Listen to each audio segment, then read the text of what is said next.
Hello everyone, I'm Charit. In this video, we'll explore our project on time series analysis of air quality data across 435 Indian cities from 2010 to 2023.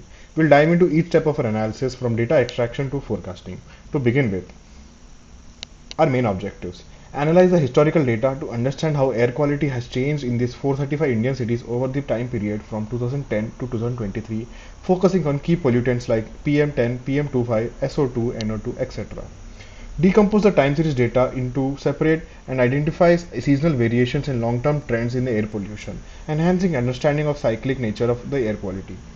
Employ statistical modeling specific the seasonal array mix model to predict future air pollution trends based on the historical data, adding in proactive public health and urban planning. Provide actionable insights for the analysis to help policymakers and health professionals design effective interventions to mitigate the impact of air pollution and improve public health outcomes.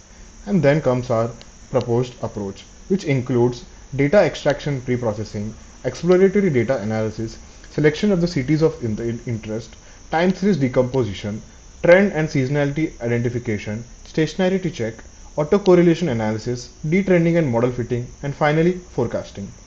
For a better understanding, let me walk you through the code.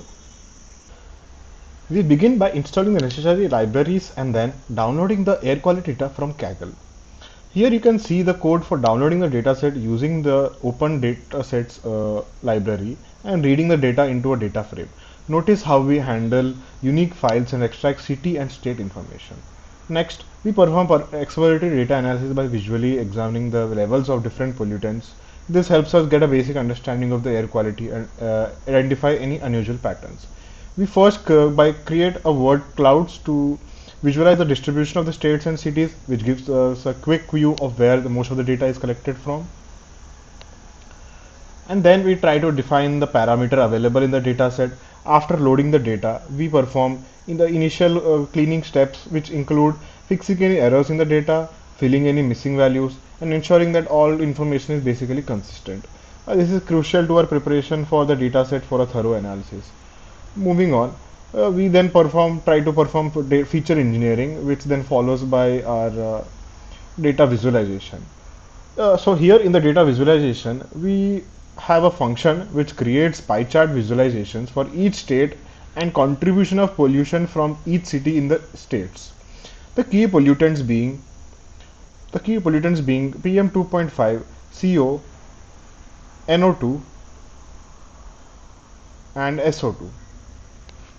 What we try to do is we try to list the top two or three polluted cities from each state with respect to the particulate matter. We then focus on the cities that contribute significantly to the pollution in their states by calculating the pollution contribution and selecting those with the higher levels.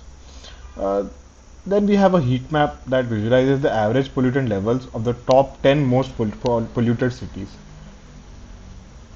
Moving forward, we decompose the historical air quality data to identify the ongoing trends and seasonal patterns, enhancing our understanding of how air quality changes over the time. Using statistical techniques, we break down the data to observe the underlying trends and seasonal variations.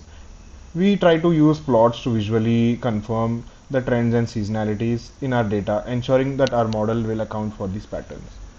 Following this code, this shows the seasonal patterns in the air quality data. It uses seasonal decomposition uh, to break down each pollutant's time series into its trend, seasonal, and residual components, as you can see in the screen. The seasonal component of the plot reveals any recurring patterns or cycles in the pollutant levels, such as higher pollution in winter months due to increased heating or lower levels in the rainy season due to precipitation, removing pollutants from the air. And then this code performs a stationary check on the air quality pollutant data across various cities. It basically splits the time series data for each pollutant into segments and then compares the mean variance of these segments. If the the variance are consistent across the segments, then the time series is deemed stationary. This process is repeated for each pollutant in each city, determining the stationary of each time series based on its mean and variance. Then following this code, we have the autocorrelation analysis. The autocorrelation in the air quality data basically measures the relationship between a time series and a lagged version of itself. It helps to identify that the presence of any repeating patterns or cycles in the data at a specific time lags. The autocorrelation function plot is basically used to visualize the autocorrelation for different lags, which can provide insights to periodicity, dependency structure of the time series. To focus on more detailed features like seasonal changes, we first try to remove trends from our data. And then what we try to do is we fit a Sarimax model. Before Sarimax model, we try to fit it into ARIMA model, which shows that the forecasting isn't that accurate considering the external factors. Then what we do is we try to use the seasonal ARIMA X model, which is suitable for the data that shows both seasonal trends and non-seasonal shifts. For forecasting, we use the S-ARIMA X model, which handles both seasonal changes and influence of external factors such as weather conditions or industrial activities. This model is particularly useful for predicting air quality because it allows us to account for more specific factors that the regular ARIMA model misses. Although our models predict general improvement in air quality, but also highlight cities where pollution might worsen without further intervention. For example, industrial cities like Kanpur showed slower improvements compared to others, underscoring the need for targeted pollution control measures. These models were good at showing the long-term trends and seasonal changes, but we found out that they need to be better at predicting sudden changes in the air quality caused by the unusual events. Future work could look into more complex models or adding more data to improve accuracy. This project has basically shown us the importance of using time series analysis to help make decisions about environmental policies and protect public health